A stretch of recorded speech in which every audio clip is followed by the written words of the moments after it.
Next session. Public डेब्ट deficit क्या है और पर्टिकुलरली फिजिकल डेफिसिट वो इकोनॉमी के लिए क्यों खराब है, हमने वो बातें करी।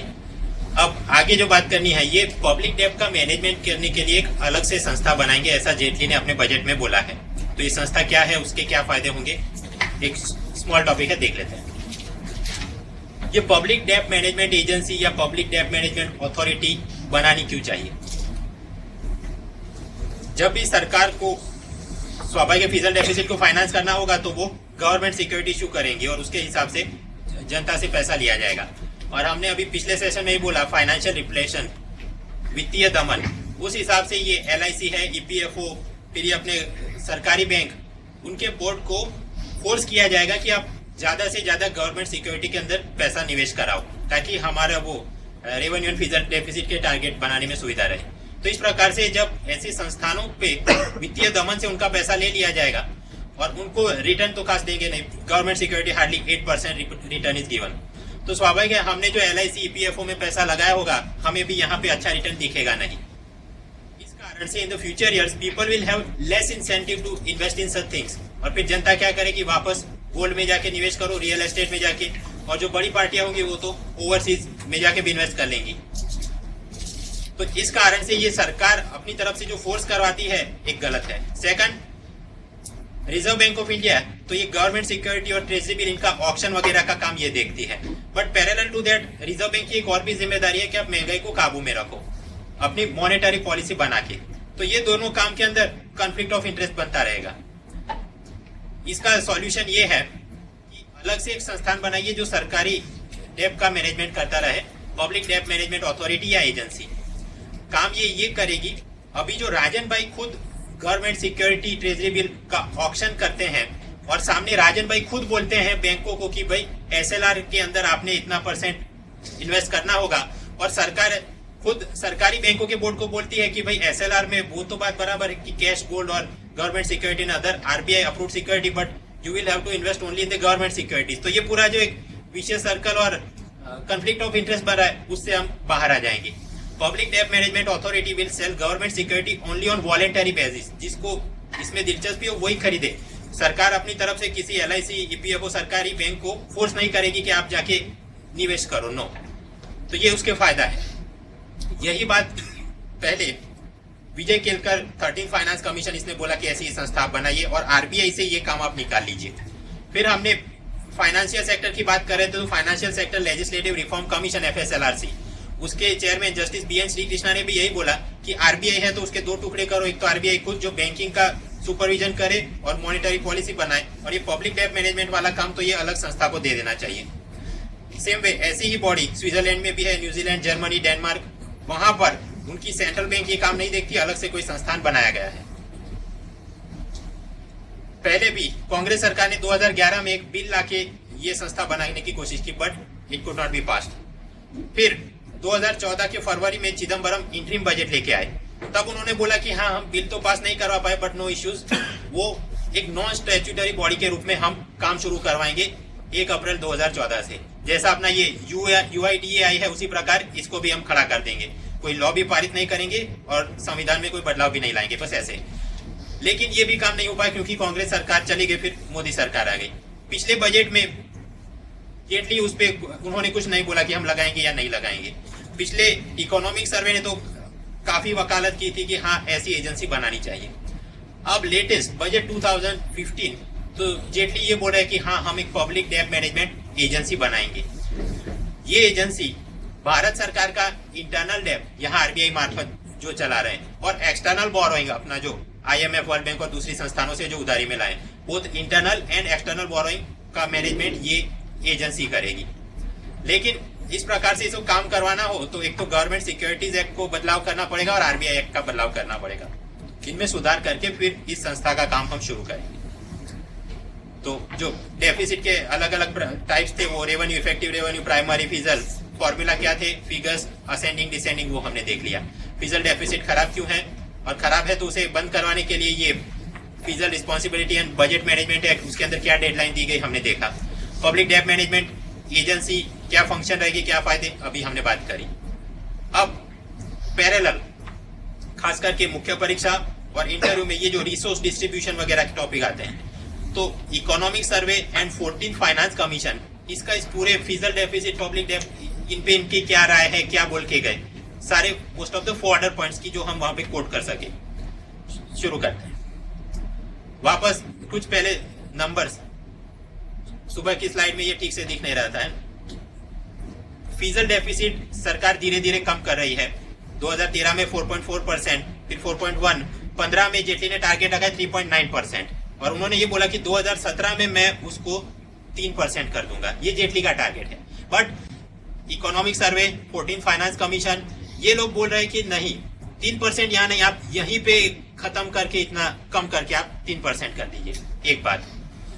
दूसरा, सर्वे ये बोलता है कि अभी अपना tax to GDP ratio around 17.5%, उसको आपने बढ़ा के कोशिश ऐसी करनी चाहिए कि टैक्स टू जीडीपी अपना हो जाए 20%, मतलब 1/5। 2016 तक ये करना है। क्या ये मुमकिन है? हाँ। सर्वे बोलता है कि जीएसटी बराबर से आप लागू कर दें और बाकी कुछ सुधार करें तो yes, it is possible. Simultaneously अभी जो अपना डेट टू जीडीपी रेशियो है 50%, उसे कम करके आप कर दो 40%। सर्वे ने ये टारगेट दिया है। YV रेड्डी, 14 फाइनेंस कमीशन, ये बोल रहे हैं कि 2016 से लेके 20 तक कंटिन्यूअसली भारत सरकार ने 3% फिजिकल डेफिसिट करनी चाहिए, जीडीपी के 3%, इस पे आपने काबू में रखना चाहिए। लेकिन जेटली तो हमने देखा 2017 से ये काम शुरू करेंगे, और उन्होंने तो केवल 2017 का ही कमिटमेंट दिया है, उसके बाद क्या होगा वो बोला नहीं है। 14 फाइनेंस कमीशन बोला है कि कंटिन्यूअसली यहाँ पर रहना चाहिए तो अपनी इकोनॉमी को स्टेबल ग्रो कर पाए। और कुछ समस्या है।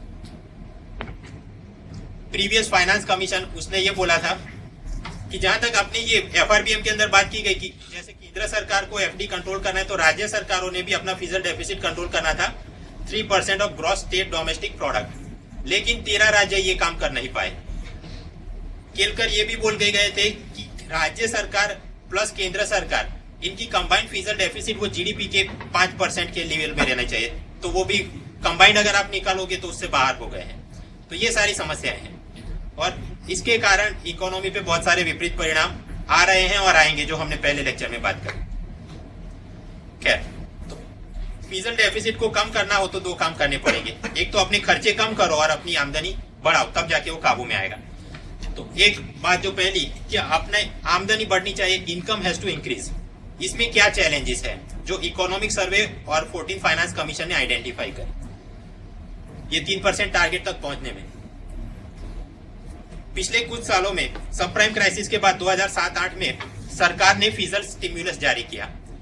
इन अदर वर्ड्स, जो बाहर मंदी चल रही थी उसके कारण अपने कॉर्पोरेट सेक्टर और कंपनियों को नुकसान हो रहा था, तो सरकार ने बोला ठीक है, सर्विस टैक्स के अंदर ये कुछ छूट, एक्साइज के अंदर ये कुछ छूट करेंगे, ये सारे टैक्स ब्रेक। अगर आप कमर्शियल व्हीकल लेना चाहते हो तो इस पे हम इतना सारा डेप्रिसिएशन देंगे ताकि लोग ज्यादा कमर्शियल व्हीकल खरीदे और ऑटोमोबाइल सेक्टर में तेजी दिखने को मिले। तो इस प्रकार के सारे स्टिम्युलस बहुत सारे दिए गए। तो स्वाभाविक स्टिम्युलस आप देंगे, टैक्स में माफी देंगे तो आपकी इनकम बढ़ेगी नहीं, इनकम बढ़ेगी नहीं। लेकिन ऐसा सोच के भी कि चलो कोई बात नहीं, जीडीपी बढ़ जाएगा, लोगों को नौकरियां मिलेगी और वो हमें डायरेक्ट टैक्स में पैसा देंगे, लेकिन ये काम हो नहीं पाया because of the policy paralysis of the previous regime. और तो मतलब एक तो जीडीपी भी बढ़ा नहीं, ग्रोथ खास आपको दिखा नहीं, डायरेक्ट टैक्स कलेक्शन भी बढ़ा नहीं, और ये जो इन कंपनी वालों को फिजिकल स्टिम्युलस के नाम पे टैक्स ब्रेक दिए थे तो 5 लाख करोड़ रेवेन्यू फॉरगॉन 2012 में चला गया। तो अपनी इनकम बढ़नी चाहिए थी, but it could not be done. Same way indirect tax के अंदर भी काफी शॉर्टफॉल आया है। इवन पिछले सालों में भी था, अब के साल में भी हमने वो रेवेन्यू शॉर्टफॉल में कैलकुलेशन देखा। धीरे धीरे अपना इंपोर्ट बिल बढ़ रहा है, हाँ, लेकिन वहां भी बहुत सारी चीजों को यहाँ वहां करके टैक्स एग्जेम्पशन दिया गया है। दे आर, तो सरकार को इनडायरेक्ट टैक्स में वो पूरी आमदनी मिल नहीं रही है। सरकार ने गोल्ड की ड्यूटी, गोल्ड इंपोर्ट पे ड्यूटी ज्यादा करी थी, हाँ, लेकिन स्मगलिंग शुरू हो गया तो वहां से भी अपने को इनकम दिखी नहीं, और सारी समस्या है। हमने देखा 2014 के बजट एस्टीमेट और रिवाइज एस्टीमेट में पता चला कि रेवेन्यू में शॉर्टफॉल है 1,10,000 करोड़ से ज्यादा। पोस्टल डिपार्टमेंट भी नुकसान कर रहा है 6,500-7,000 के बीच। रेलवे से कोई खास मुनाफा आ नहीं रहा है। बहुत सारे अपने पब्लिक सेक्टर अंडरटेकिंग या तो लॉस मेकिंग में है या फिर ऑप्टिमल रेवेन्यू जनरेट नहीं कर रहे। तो अपना इनकम बढ़ना चाहिए, बट आप देखिए ये सारे नेगेटिव फैक्टर हैं। सरकार ने ये सोचा कि ये जो कुछ निगम है वहां से हम अपने शेयर बेच देंगे, डिसइन्वेस्टमेंट करेंगे। ये सोच के कि डिसइन्वेस्टमेंट से हमको ढेर सारा पैसा मिलेगा, but the market response was very poor. मतलब आप कोई ये निगम के शेयर बेचने को जाओ, लेकिन बाजार में उस शेयर की उतनी अच्छी कीमत मिले नहीं, तो अपने टारगेट के हिसाब से आपको डिसइन्वेस्टमेंट का पैसा हाथ में आया नहीं। तो इस कारण से भी जो इनकम में अपने को ग्रोथ दिखना चाहिए, दिखा नहीं।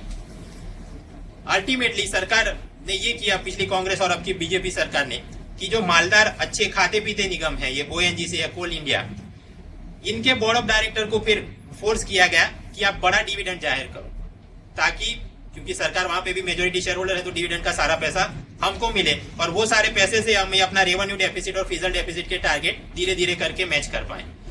तो rich public sector enterprises are forced to declare high dividend. तो अभी के लिए इनकम वहां से थोड़ी बड़ी दिखेगी, लेकिन आप सोचो इनको ये पैसा अगर सरकार को देना पड़ेगा, तो फिर in future years they can not expand, अगर बाहर जाके कुछ मर्जर एक्विजिशन वगैरह करना पड़ेगा। तो हाँ, आज की तारीख में आपने वो मतलब ये गाय कब तक आपको दूध देती रहेगी, फिर आगे चल के जो एक्सपांशन दिखना चाहिए कि निगम को जो मुनाफा हुआ, sum of that has to be invested in future expansion, वो दिखेगा नहीं। केंद्र सरकार राज्य सरकारों को लोन में पैसा देती है, तो स्वाभाविक है राज्य सरकारों ने ब्याज और मुद्दल के साथ वो वापस करना चाहिए। But after 12th finance commission उसने कुछ ऐसी रिकमेंडेशन दे दी कि ये खासकर कि वो स्पेशल कैटेगरी स्टेट, उनको जो लोन में पैसा दिया है वो सरकार वापस रिकवर करना बहुत मुश्किल हो गया, तो एक प्रकार से वो NPA बन गया सर। तो ये सारे जो मुद्दे हैं कि फिजिकल डेफिसिट कम कैसे करोगे, एक तो आप अपनी इनकम बढ़ाओ और खर्चे कम करो, लेकिन इनकम बढ़ाओ तो ये तो कैसे, ये सारे हमारे सामने चैलेंजेस पड़ी है, ऐसा इकोनॉमिक सर्वे ने आइडेंटिफाई किया। नेक्स्ट पिलर कि फिजिकल डेफिसिट कम करके 3% पे लानी है, तो आपने खर्चे भी कम करने चाहिए। तो खर्चे कम करने चाहिए, उसमें क्या समस्या आ रही है? जस्टिस AK माथुर की चेयरमैनशिप में 7th पे कमीशन बनाया गया। अब 7th पे कमीशन अपना रिपोर्ट देगा 2015 अक्टूबर में, और स्वाभाविक है कि वो भी केंद्र सरकार के कर्मचारियों को ढेर सारा वो परफॉर्मेंस और पगार के नाम पे पैसा देना पड़ेगा। तो सरकार का वो खर्चा जो कम होना चाहिए, ये तो अचानक से बढ़ जाएगा 2015 अक्टूबर के बाद। हमने वो भी देखा कि 1,25,000 करोड़ तक की फूड सब्सिडी का बिल, 70,000 करोड़ अपना फर्टिलाइजर का बिल, और कुल मिला के 2.5 लाख करोड़ अपना टोटल सब्सिडी बिल। तो लार्ज सब्सिडी बिल, और उसके अंदर भी बहुत सारी लीकेजेस हो रही हैं। फिर ये गुड्स एंड सर्विसेज टैक्स लाना है, लेकिन राज्य सरकार वाले ये बोलते हैं कि हमारे जो इनडायरेक्ट टैक्स आप खत्म करवा दोगे, तो सामने अपने को GST में उतना मुनाफा दिख नहीं रहा है, तो हमारे नुकसान की आप भरपाई करो। तो केंद्र सरकार ने उनको 25,000 करोड़ देने पड़ेंगे एडिशनल। तो मतलब खर्चा जो कम होना चाहिए, ये आप देखिए एक एक करके बढ़ता जा रहा है। सेम वे ये अपना 14th finance commission YV Reddy बोल के गए कि केंद्र सरकार ने अपने टैक्स में से 42% नीचे राज्यों को देना है। तो स्वाभाविक अचानक से केंद्र सरकार के अपना पैसा मतलब जो पहले रहता था उससे कम हो जाएगा, और खर्चे ये सारे बढ़ते जाएंगे। ऐसा भी नहीं है कि सरकार सो रही है, कुछ थोड़े बहुत रिफॉर्म्स भी उन्होंने इंप्लीमेंट किए हैं जो सर्वे ने आइडेंटिफाई किए। तो अपने को मुख्य परीक्षा इंटरव्यू में कोट करने के लिए एक पहले ढेर सारी 122 से ज्यादा सेंट्रली स्पॉन्सर्ड स्कीम CSS थी, 2014 में उसको कम करके कर दिया ओनली 66। सेकंड, पहले पेट्रोल का प्राइसिंग डीरेगुलेट किया और बाद में डीजल का प्राइस, तो उस कारण जो उनपे सब्सिडी देने पे वो सरकार ने हाथ खड़े कर दिए। साइमल्टेनियसली पिछले साल क्रूड ऑयल का दाम नीचे आ रहा है, तो अगर पेट्रोल डीजल के दाम मार्केट लिंक है तो आप समझिए कि उनके दाम भी नीचे आने चाहिए, राइट।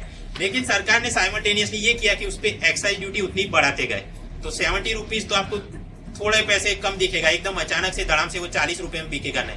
ये सरकार क्यों कह रही है? ताकि उनकी ढेर सारा पैसा वहां से एक्साइज ड्यूटी में वो लोग बनाते रहे। LPG और केरोसिन का डीरेगुलेशन नहीं किया, उसके ऊपर तो सब्सिडी सरकार दे रही है, लेकिन क्योंकि अब क्रूड ऑयल का दाम नीचे आया तो स्वाभाविक है सरकार को जो सब्सिडी बिल देना पड़ेगा पहले से कम देना पड़ेगा।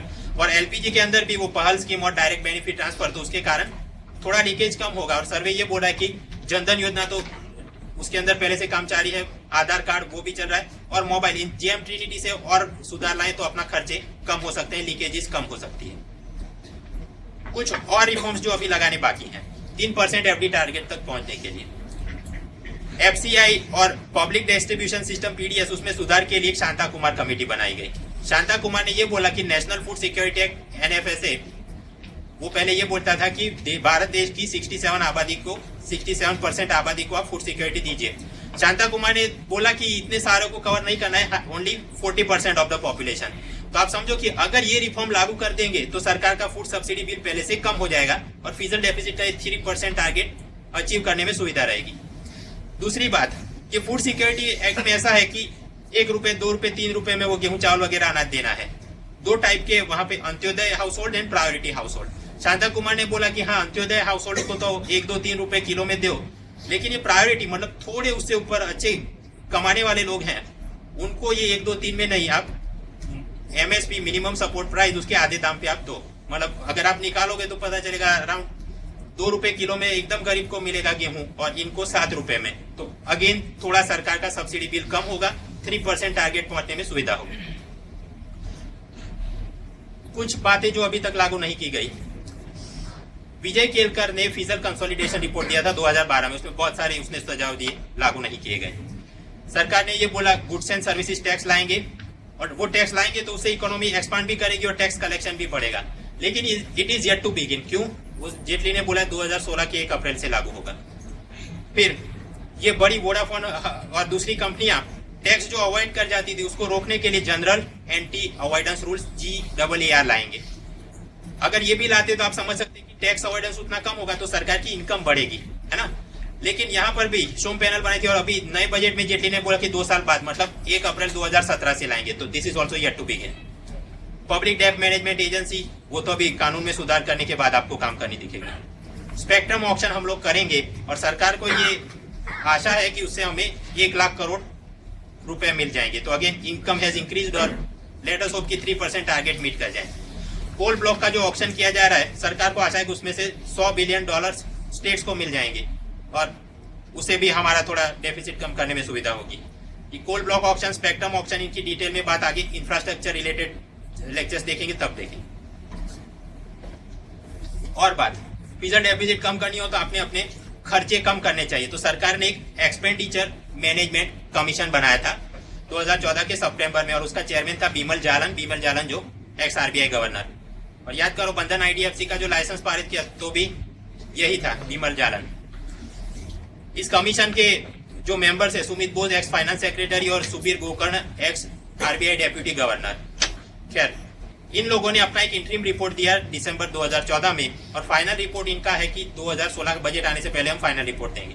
तो इन्होंने भी जो कुछ रिफॉर्म्स बताए वो भी आप लागू करिए ताकि 3% टारगेट अचीव किया जा सके। इंटरिम रिपोर्ट में विमल जालन क्या बोल के गए, हमने जो देखा कि 66 सेंट्रल स्पॉन्सर्ड स्कीम, इसने बोला उसको और मर्ज करो, बहुत थोड़ी उंगली पे गिन सके इतनी ही सेंट्रल स्पॉन्सर स्कीम होनी चाहिए। सेकंड, पोस्ट ऑफिस बैंक को आप पेमेंट बैंक के रूप में प्रमोट कीजिए और उसकी मदद से ये डायरेक्ट बेनिफिट ट्रांसफर पूरा इंप्लीमेंट करिए। अभी इस नेट में अराउंड 1 करोड़ फैमिलीज हैं। जालन का ये मानना है कि पोस्ट ऑफिस अगर पेमेंट बैंक बन जाए तो 10 करोड़ से ज्यादा फैमिली कवर की जाएंगी और फिर DBT आ गया तो सब्सिडी लीकेज अपना कम होगा। प्लान और नॉन प्लान एक्सपेंडिचर जो हमने पूरा देखा, इसने बोला उसको खत्म कर दो, डिस्टिंक्शन नहीं होना चाहिए। हर एक रुपया जो आप खर्च करते हैं उसका इफेक्टिव मॉनिटरिंग करो। ये तो अभी इंटरिम इसकी रिपोर्ट है, फुल रिपोर्ट तो 2016 का बजट आने से पहले वो बताएंगे। तो ये सारे इंप्लीमेंट भी आपने करने चाहिए तो जाके आपका 3% का टारगेट मैच हो सकता है। 14 फाइनेंस कमीशन YV रेड्डी, इन्होंने भी कुछ सुझाव दिए हैं। सैलरी रिफॉर्म्स, सैलरी रिफॉर्म ये आपने देखा कि वो AK माथुर का 7 पे कमीशन आएगा तो खर्चा अपना बढ़ जाएगा। इनका ये बोलना है कि बजट के अंदर जितना भी आप आउटले करो कि स्कीम के ये करोड़ इतने करोड़, वो आउटकम के साथ मैच होना चाहिए। एंड साइमल्टेनियसली ये जो आप पे कमीशन बनाते हो उसका नाम बदल के कर लो पे एंड प्रोडक्टिविटी कमीशन। बोलने का तात्पर्य ये है कि ऐसा नहीं कि हर कुछ साल के बाद पे कमीशन बनाए और लोगों की, सरकारी आदमियों की सैलरी बढ़ा दी, नहीं। That salary has to be link with performance और वो performance has to be link with those budget outcomes और वो बजट आउटकम के हिसाब से फिर आउटले वगैरह चेंज करते रहो। ये बात करके गए YV रेड्डी। खैर, ये पे कमीशन तो ऊपर केंद्र सरकार की बात, राज्यों का क्या। रेड्डी ने ये बोला कि अपनी जो इंटर स्टेट काउंसिल है उसकी मीटिंग लगाओ और एक national policy on salaries and emoluments उस हिसाब से केंद्र और राज्य के पूरे सेट किए जाए ताकि सभी अपने डेफिसिट को मैनेज कर पाए। ऐसा नहीं कि बस आपको मूड आ गया तो पे कमीशन ऊपर बना दिया और नीचे इन लोगों ने कुछ और कर दिया। कई बार ये होता है कि कि ऊपर पे कमीशन बहुत ज्यादा हाई अवार्ड दे देता है, तो फिर राज्य के फिर यूनियन वाले अपनी राज्य सरकारों को प्रेशर करते हैं कि हमारा भी आप पगार उस हिसाब से बढ़ाइए, और फिर सारा मिसमैनेजमेंट हो जाता है फिजल डेफिसिट का। तो ये आपको सैलरी के अंदर रिफॉर्म्स लाने की जरूरत है। सेम वे केंद्र सरकार में तो अपने को पता है कि जो भी नया नौकरी में लगेगा उसे न्यू पेंशन स्कीम में इनरोल करना पड़ेगा, मतलब उसका पेंशन की जिम्मेदारी वो खुद है, सरकार कुछ पैसा देगी नहीं। रेड्डी ने ये बोला कि राज्य सरकार के अंदर भी ये जो एम्प्लॉइज आते हैं उनके लिए भी एनपीएस आप कंपलसरी करो, ताकि राज्यों का पेंशन का बिल कम हो और उनकी रेवेन्यू और फिजल डेफिसिट कम की जा सके। फिर अकाउंटिंग नॉर्म्स में अक्रूरल बेस्ड अकाउंटिंग में आप शिफ्ट करो।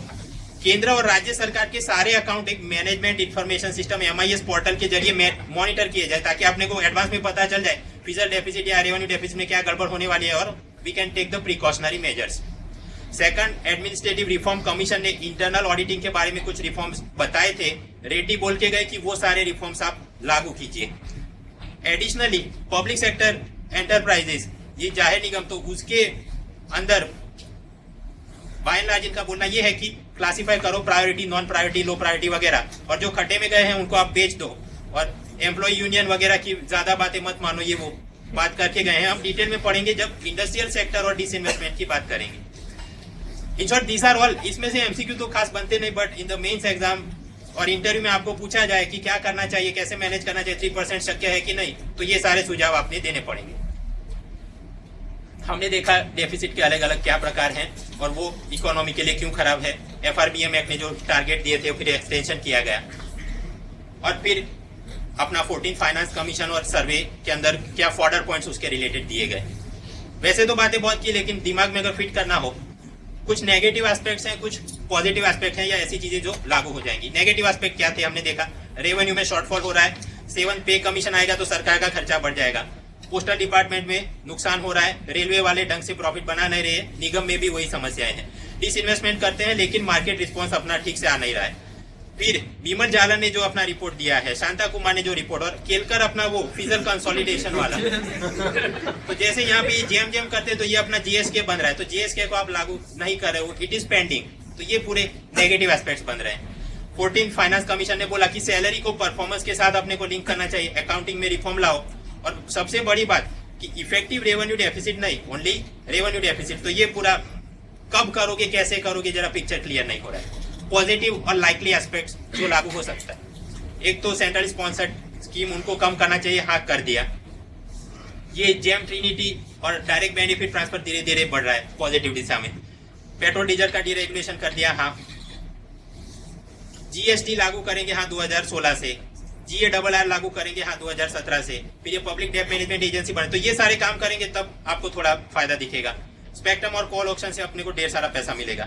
तो ये सारे नेगेटिव और पॉजिटिव, इनके आसपास आप बात करिए तो मुख्य परीक्षा में भी कुछ पूछा जाए या इंटरव्यू में भी आप सेट कर सकते हैं। तो ये अपना एक सेशन खत्म हुआ। नेक्स्ट सेशन ब्लैक मनी और उससे रिलेटेड जो बजट में डेवलपमेंट आए। बजट स्पीच में जेटली ने कुछ अपना की एक्शन टेकन रिपोर्ट ATR के जैसा कि हमने ये काम किया। बाय एंड लार्ज उसके बोलने का तात्पर्य ये था कि स्विट्जरलैंड की जो अथॉरिटीज हैं उनके साथ हमने बात की है और उन्होंने हमको आश्वस्त किया है कि वहाँ जितने भी भारत के लोगों ने अकाउंट खुला है हम वेरीफाई करके आपको बताएंगे कि सही में अकाउंट है कि नहीं। और इन फ्यूचर डेट अपने दोनों देशों के बीच ऑटोमेटिक डेटा एक्सचेंज की, हमारे इतने लोगों ने आप यहाँ अकाउंट खुला, इतना पैसा जमा वगैरह करेंगे। खैर ये तो ball by ball commentary type है, तो मैंने इसको एलिमिनेट कर दिया। जो काम का तैयार करना है कि बजट के अंदर ब्लैक मनी को कर्व करने के लिए क्या सुझाव या प्रावधान किए गए हैं। ब्लैक मनी हम समझते हैं कि जो इनकम या ट्रांजैक्शन के अंदर मनी आप टैक्स अथॉरिटी से हाइड करें वो सारा है ब्लैक मनी, और ब्लैक को व्हाइट करने की प्रक्रिया को बोलते हैं मनी लॉन्ड्रिंग। तो ब्लैक मनी दो जगह पे निवेश किया जाता है, एक तो फॉरेन एसेट्स में, ये स्विस बैंक अकाउंट वगैरह, और कुछ देशी एसेट्स में, अपना रियल एस्टेट में। तो इन दोनों के सामने लड़ने के लिए बजट में क्या नया सुधार किया गया है ये हम देखते हैं, और पैरेलल टू दैट ये जनरल एंटी अवॉइडेंस रूल उसको एक्सटेंशन किया गया वगैरह बातें देखेंगे। सबसे पहला ब्लैक मनी जो कि फॉरेन एसेट्स के अंदर निवेश किया गया, बाहर आपने छिपा दिया, उसके सामने लड़ने के लिए क्या दवाई करेंगे। जेटली ने बजट में ये बोला कि हम नया कानून लाएंगे कि जो भी आदमी ऐसे ब्लैक मनी को फॉरेन एसेट में छुपाएगा उसको 10 साल तक की जेल हो सकती है, और जेल तो होगी, और जितना पैसा छुपाया था उस पर 300% टैक्स लगाएंगे। और ये पूरा मैटर नॉन कंपाउंडेबल, मतलब ऐसा भी नहीं कि लीजिए मैं टैक्स देता हूँ और मेरी गलती हो गई आप माफ कर दो। सेटलमेंट कमीशन जो टैक्स के अंदर होता है कि कई बार ऑफर किया है कि आप ब्लैक मनी को डिक्लेयर कर दो और फिर हम इतना टैक्स लेके आपको माफ कर देंगे, नॉन कंपाउंडेबल बना देंगे। यहाँ तक कि जो कोई व्यक्ति या बैंक या नॉन बैंकिंग फाइनेंशियल कंपनी ऐसे लोगों को मदद कर रही होगी ये ब्लैक मनी फॉरेन पहुंचाने में, तो उनको भी हम बराबर पनिश करेंगे। आगे अगर आप कायदे से भी फॉरेन एसेट्स में निवेश कर रहे हैं जिसपे भी कोई टैक्स लागू नहीं होता कायदे से, तो भी आप जब भी भारत में अपना आईटी रिटर्न फाइल करें तो आपने डिक्लेयर करना होगा कि मेरे यहाँ इतना अकाउंट में पैसा ये हो। आपने अगर ऐसा नहीं किया तो 7 साल की जेल और सजा हो सकती है, पेनल्टी लग सकती है। अगर आपने कोई विदेशी बैंक में खाता खुलाया है तो आपने आईटी रिटर्न में वो डिक्लेयर करना पड़ेगा और ये भी बोलना पड़ेगा कि कौन सी तारीख को हमने खाता खुलाया था। और third parties will also be required to inform, जो विदेश में रहेंगी और वो उनको भी कंपल्स किया जाएगा। एडिशनली कई बार ये होता है कि आदमी तो पकड़ा जाए लेकिन विदेश में उसकी वो मिलकत सरकार जब्त नहीं कर सकती, भारत सरकार। तो जेटली ने बोला कि prevention of money laundering act year 2000 और फॉरेन एक्सचेंज मैनेजमेंट एक्ट 1999 फीमा, इनके अंदर हम सुधार लाएंगे कि यदि ऐसा ब्लैक मनी वाली फॉरेन एसेट को हम जब्त नहीं कर पाए तो उस व्यक्ति की इक्विवेलेंट अमाउंट की भारतीय एसेट, मकान, बंगला वगैरह हम जब्त कर लेंगे। ये भी हम प्रावधान लाएंगे। तो एक फॉरेन एसेट के अंदर ब्लैक मनी उसके सामने कैसे लड़ेंगे हम देखें। अब लोकल एसेट, देसी एसेट के अंदर जो ब्लैक मनी है उसके सामने कैसे लड़ोगे। जेटली ने बोला कि एक नया बेनामी ट्रांजैक्शन प्रोहिबिशन एक्ट लाएंगे। बेनामी ट्रांजैक्शन मतलब जिसके पास ढेर सारा पैसा वो अपने ड्राइवर, माली और फिक्चर्स पर्सन के नाम पे पैसा यहाँ वहाँ इन्वेस्ट करवा दे और टैक्स अथॉरिटी से बचता रहे। तो ऐसे लोगों को लड़ने के लिए ये नया कानून लाएंगे और रियल एस्टेट में जो भी बेनामी प्रॉपर्टी होगी उन सबको उसकी जब्ती करके उसकी नीलामी करी जाएगी और व्यक्ति पे पेनल्टी लगाएंगे। तो ये कायदा। दूसरा, आईटी एक्ट के अंदर कुछ और सुधार लाएंगे कि यदि कोई व्यक्ति अपनी इमूवेबल प्रॉपर्टी बेच रहा है, मकान, फैक्ट्री वगैरह, तो उसका पेमेंट वो 20,000 से ज्यादा कैश में नहीं ले सकता। अगर उसने 20,000 से ज्यादा कैश में लिया तो जितना भी पैसा ले उसके सामने उतनी पेनल्टी हम लगाएंगे। ऐसा करने का तात्पर्य ये है कि ताकि अपने को पता चले कि असल में प्रॉपर्टी कितने में बिकी और इस हिसाब से राज्य सरकार भी पैसा मांग सके और केंद्र सरकार भी। सेकंडली, टीडीएस कंसेप्ट हमने पहले वोडाफोन में भी समझा कि मैं आपको कोई चीज बेचता हूं तो आप जो खरीदार हो उन्होंने टैक्स काट के दे देना चाहिए सरकार को, टीडीएस, राइट। तो यहाँ पर वैसे टीडीएस में सिस्टम ये होता है कि जो भी आदमी टीडीएस काटता है उसने एक 10 नंबर लेना पड़ता है और उस हिसाब से वो पेमेंट ऊपर रिकॉर्ड रहता है। लेकिन एक्सेप्शन ये था कि अगर हाउसिंग प्रॉपर्टी की बिक्री हो रही और आप किसी भारतीय रेसिडेंट से भारतीय रेसिडेंट खरीद रहा है तो उस केस में 10 नंबर के सिवाय ही टीडीएस काट के देना था। जेटली ने उसको और एक्सपांड किया कि अगर एनआरआई से भी आप अगर इंडिया की कोई प्रॉपर्टी खरीद रहे हो तो आपने टीडीएस काट के सरकार में जमा कराना पड़ेगा, even if you don't have the 10 number. Additionally 1 lakh से ज्यादा का जो भी ट्रांजेक्शन हो रहा है तो उसमें 5 नंबर भी आपने कोट करना पड़ेगा ताकि सरकार को देखिए। यहाँ पर 20,000 से ज्यादा आप कैश में ले नहीं सकते और 1 लाख से ज्यादा होगा तो पान कार्ड, तो ताकि सरकार ये जो देसी एसेट्स के अंदर ब्लैक मनी सर्कुलेट हो रहा है उसको मॉनिटर कर सके, पकड़ सके। Additional reforms, central board of direct taxes और central board of excise and custom indirect वाले। सूरत के व्यापारियों को पर आपको पता होगा कई बार रेट पड़ती है आईटी वालों की, तो इनकम टैक्स वो आदमी डॉज कर रहा है। लेकिन आप सोचो इनकम टैक्स अगर डॉज कर रहा है तो हो सकता है वो जब रॉ डायमंड इंपोर्ट करता है कस्टम ड्यूटी भी वो इवेट कर रहा होगा, है ना, और फिनिश प्रोडक्ट बाहर बेचता होगा तो वापस कस्टम ड्यूटी को भी डॉज कर रहा होगा। तो दोनों का डेटाबेस ये दोनों संस्थानों ने, डायरेक्ट टैक्स वालों ने और इनडायरेक्ट वालों ने, अपना डेटाबेस एक दूसरे के साथ शेयर करना चाहिए कि ये हमारे हैबिचुअल ऑफेंडर हैं और इन पे आप नजर रखें। इस काम के लिए इंफॉर्मेशन कम्युनिकेशन टेक्नोलॉजी आईसीटी उसको लेवरेज करेंगे, यूज करेंगे। कई बार ये होता है कि बड़े ट्रांजैक्शन पे तो हमको की नजर रखी जाती है, बैंक में आपने ढेर सारा पैसा यहाँ से वहां या क्रेडिट कार्ड से बहुत बड़ी खरीदी की, तो कई बार ये 2 नंबर के लोग जानबूझ के ट्रांजैक्शन टुकड़ों में बेचते हैं। हमने वो स्मर्फिंग वगैरह समझा था जनधन में। तो ऐसे सबको मॉनिटर करने के लिए भी हम और स्फूर्ति दिखाएंगे। तो मतलब ब्लैक मनी तो फॉरेन एसेट के अंदर जो निवेश होता है उसके सामने कैसे लड़ोगे हमने देखा, देसी एसेट्स में निवेश होता है उसके सामने कैसे लड़ोगे हम देखा। अब ये टैक्स अवॉइडेंस की बात और GARR उसको थोड़ा एक्सटेंड किया गया पैरेलल थे।